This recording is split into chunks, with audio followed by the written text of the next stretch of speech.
Bar council of ગુજરાતની ચૂંટણીને લઈ સુરત કોર્ટમાં મતદાન યોજાયો હતો। સવારે 10 થી સાંજે 6 વાગ્યા સુધી ચાલનાર મતદાન બાદ પરિણામ જાહેર કરાશે।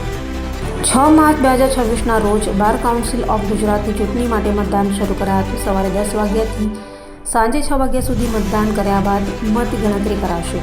તો બાર કાઉન્સિલ ઓફ ગુજરાતની ચૂંટણીની રેસમાં 11 ઉમેદવારો મેદાન હશે તો 8500 મતદારો મતદાન કરશે। દરેક ઉમેદવારો દ્વારા ચૂંટણી જીતવા એડી ચોટીનું જોર લગાવાયું છે અને છેલ્લા કેટલાય દિવસોથી અલગ અલગ ઉમેદવારો દ્વારા મતદારોને રીઝવવા પ્રચાર પ્રસાર કરાયો હતો। સોશિયલ મીડિયાનો સૌથી વધુ ઉપયોગ ઉમેદવારો દ્વારા પ્રચાર પ્રસાર માટે કર્યો હતો। તો કોર્ટ પરિસર અને મતદાન મથક પર 14 જેટલા સીસીટીવી કેમેરાની બાદ નજર હેઠળ મતદાન પ્રક્રિયા હાથ ધરાઈ છે। હું એડવોકેટ હિરલ કિરીટ પાનવાલા અને મારો બેલેટ નંબર 53 છે। બાર કાઉન્સિલ ઓફ ગુજરાતની ઉમેદવાર છું અને સુરત મારું પોલિંગ સ્ટેશન છે। અહીંયા તમે જોઈ શકો છો કે અમારા બધા જેટલા સપોર્ટર્સ છે, અમારા વોટર્સ છે, મોટી સંખ્યામાં ભેગા થયા છે।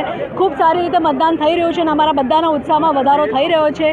હું એવું માનું છું કે જો આ રીતે સુરતમાંથી મેક્સિમમ વોટર્સ અને બીજા સ્થાને પણ હું પણ કહીશ કે બીજા પોલિંગ સ્ટેશન પર પણ મેક્સિમમ મતદાન થાય તો જેટલું સારું મતદાન થશે એટલું સારી આપણે કહેવાય ને કે ડેમોક્રેસીનું રિફ્લેક્શન વધારે સ્ટ્રોંગલી આવશે, સારા ઉમેદવારો ચૂંટાઈને આવશે અને સુરત માટે ખાસ એ જ કહેવું છે કે વધારે સંખ્યામાં ઉમેદવારો ચૂંટાઈને આવે એવી જ મારી પ્રભુને પ્રાર્થના છે।